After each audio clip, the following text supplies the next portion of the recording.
Hi everyone, welcome back to my channel. This is Chloe and I'm the owner, maker and creator of Emmy Creations, and welcome back. So today I'm actually going to talk about how to start creating your crochet patterns. This is actually a question that I get quite often on my Instagram, and I thought it would be really good just to go through some of the steps that I take to create my patterns, but also how I started creating my patterns. So selling digital patterns is a no-brainer. It is a really good form of passive income. So you basically create the digital pattern, you put it onto your online store and you just let it sit there, and people will automatically, or over time, people will start to purchase your digital patterns and the money will start rolling in. For my business, majority of my revenue actually comes from my digital pattern sales. So over time, it has grown a lot as I develop more patterns and more designs. So each month I think I produce 2 to 3 patterns, and the reason why I do that is that I want to keep my followers interested in my designs and in my store, and to keep showing or keep generating interest to my store. So digital patterns is a great form of passive income, and if you're not on it or you haven't started yet, then this is probably a moment to really consider selling your own digital patterns. So when I first started, I was very unsure. I was not very confident, especially not really sure whether people would be interested in my designs and in my patterns and whether it was actually going to sell. But what I realized is that with any business, and I talked about this in my last video, it will take time for your patterns to get noticed and to actually start selling on your online store. But prior to creating your patterns, you should definitely first know how to crochet, and secondly, know how to read crochet instructions or understand those instructions so that you can apply it to your own patterns. So when I first started crocheting, I was learning how to crochet off other amigurumi designers. I was making a lot of toys from other designers, reading their instructions, learning the terminology, understanding how to phrase certain things so that I can apply it to my own designs in the future. And this process, so I started crocheting in 2019 and I didn't start designing until 2021. So I took 2 years to feel like I had the confidence to actually start designing and creating my own digital patterns. And this was purely from practicing from other designers and learning all the key terminology that I need to apply to my own designs and my own patterns. The other thing was I was watching a lot of YouTube videos. There's a lot of tutorials online that you can watch to learn how to crochet or learn how to learn different crochet techniques and understand the terminologies as well. So you definitely need to know those first few things first before you can actually get into designing and creating your own digital patterns. Once you have learned all those skills, the next thing to figure out is the terminology that you're going to use. So there are 2 types. So there's the UK terminology and the US terminology. So both of them are similar but also different. They use different abbreviations for different stitches, so you need to really determine which one you would like to follow first so that you can write that or use that particular terminology throughout your patterns. For myself, I chose the US terminology only because as I was starting to learn, or when I was learning off designers who use the US terminology, and it came naturally to me. I understood it better than the UK terminology.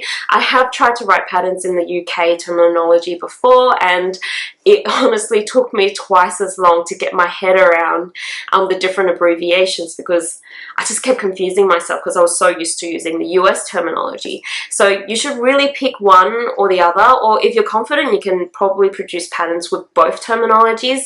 But from my experience, definitely choose one that you're comfortable with, because it can definitely save you a lot more time because you'll naturally adapt to that terminology and you won't have to be thinking about it twice or doubting yourself to produce that pattern. So choose which one you prefer, the UK or the US terminology. Once you figure out the terminology, you need to figure out what medium you're going to be designing. So with crochet, you can make so many things. You can make toys like amigurumis, you can make blankets, you can make hats, clothes, accessories. So you really need to decide which type of medium that you want to focus on. I mean, I guess there's no limit in terms of what you create and what you design, but in terms of a business point of view and just as a identity point of view, most people would look at you either as a amigurumi designer or as a bag designer or as a blanket designer, and then your page, for example, your Instagram page or your patterns will be filled with those particular patterns. And in terms of sales, it will actually be better for you because that is what you're recognized for. For myself, I'm recognized as a amigurumi designer, and I've stuck with that medium since the very beginning of learning to creating to marketing on my social media. So definitely choose the medium that you want to work with because that will make things a lot easier for you as you progress towards creating your own designs. Once you have figured out the medium, you know what terminology that you're going to be using, and you've got all your techniques down packed, then the next thing to do is to figure out your design. So prior to create any design, I always do some market research, because when you think about it, there are thousands of digital patterns that are already online, and if you look through it, there are actually some that look very similar to each other. So the reason why I do research is to see what is missing in the market. So what designs are missing and that I can probably create and bring to the world. This is always something that you should do, just to scope out what your competitors are doing and how you can create something different and unique. And hopefully that will actually draw people to your page, to your store, and purchase your digital pattern. So always do market research, always figure out what competitors are doing and also what they're not doing, and you can apply that to your own designs and make it unique for yourself. So once you have figured out the designs that don't exist at the moment and you figured out what you want to design, always do a sketch. So I always do a sketch of all my designs, whether it's on gridded paper or on my iPad, which also has a grid on. It will definitely help you with the design process. The reason why I always draw my projects first is because I need to understand the proportions that I will be making the toy, and also the colors that I will be using as well, because in terms of yarn selection, there's so many colors and so many different varieties. It will definitely help you in that decision making process. So always do a sketch of your drawing. It doesn't have to be perfect. It just needs to communicate to you what exactly your design is going to be. So now that you've done your sketch, the fun really begins now. So you can actually start making your creation that you have drawn up. So with the design process, you really need to remember that it is a process of trial and error. And so in some cases, your design can take up to a few days, a few weeks, months, or even a year to produce your design, depending how much of a perfectionist you are. I think the longest pattern that I've ever taken to design was 1 year, because I was just not happy with the shapes that I was creating and the look of the toy compared to what I had imagined. So you need to respect that process and just understand that it's not going to be a quick process, and it will take time for you to develop your pattern. So with this process, you are constantly making new shapes, making sure that these different shapes and different iterations of these shapes work for your pattern. And it's okay to fail. I've failed a few times with my designs, and I would be pulling them apart, and it's a terrible feeling. But if you know in your heart that it's not the right shape or it's not matching the design that you imagined, then it's definitely worth starting all over again, just so that you get a product that you're happy with. With that process, I'm always constantly documenting it. So when I say I'm documenting my process, I'm taking constant photos of all the different stages of making my project, because this can come in handy later on in the process of creating your digital patterns. But while I'm taking photos, I'm also writing down my instructions. So I'm quite old school. I like writing it down in a journal, but I know some designers, they go straight to their computers and they write their patterns as they go. So that's also an option for you. But it's always important to document your whole process, just so that you know what you have done and what you can do differently if you decide to change it up a little bit. So when I look at my camera roll, it is literally full of process photos. And when I look at my journal, it's all my notes. It's very messy, so only I can understand it, but that's how I create my patterns, the first stages of my patterns. So once I have a draft pattern done, this is when I can actually start digitalizing it. So once you have the design completed and you have your process photos and you have a draft pattern ready, then you can actually start to digitalize your pattern. So I use Adobe InDesign to create my patterns. It's not a free program and it's a little bit more difficult to use, but it's something that I prefer. There are other free programs that you can use, such as Word, PowerPoint, or even Canva to produce your digital patterns. If you're planning to create your patterns through Canva, I definitely suggest that you write your pattern in Word first, just to make sure that you don't have any grammatical errors before you bring it into Canva. But prior to creating this, you definitely need to have a template on hand.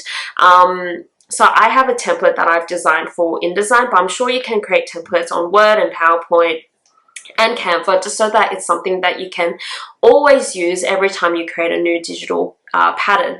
So when I talk about templates, the template should always have a layout that you will always use, the colors that you will apply, the shapes for your photos, texts, so the size of your text for different text headings.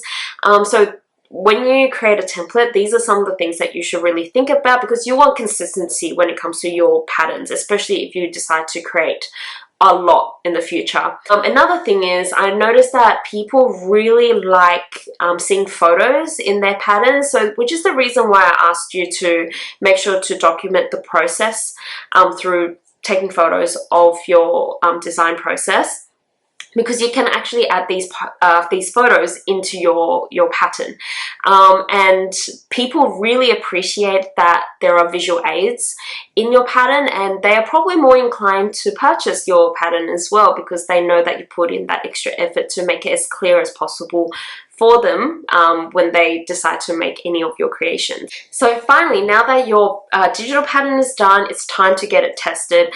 Testing is really important, only because you are selling a product at the end of the day, and you don't want to have any mistakes in your pattern.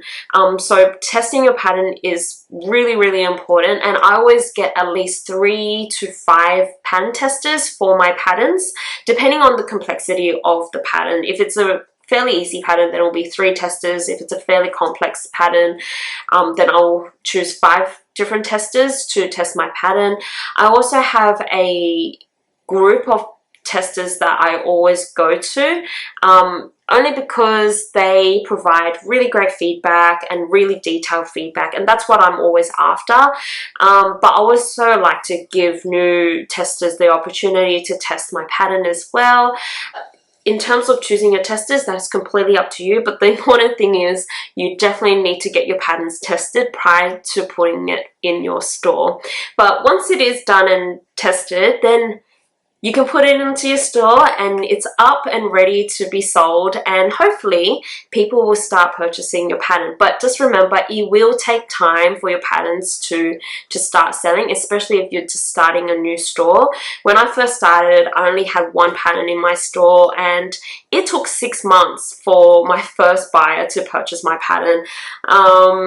But the reason for that is I actually created more. And as you create more patterns, there will be more interest as well. Don't forget to always market your patterns on your social media. But I will actually talk more about this in the next video, where I talk about how you can create successful pattern sales in your Etsy or other e-commerce stores. So stay tuned for that video. It will be produced next week. So yeah, stay tuned, and hopefully this video has been quite helpful for you in starting your pattern making journey. If you have any questions, definitely leave a comment, but otherwise please like this video and also subscribe to my channel if you like the content so far. But hope everyone has a great day, and I'll see you all next week. Bye!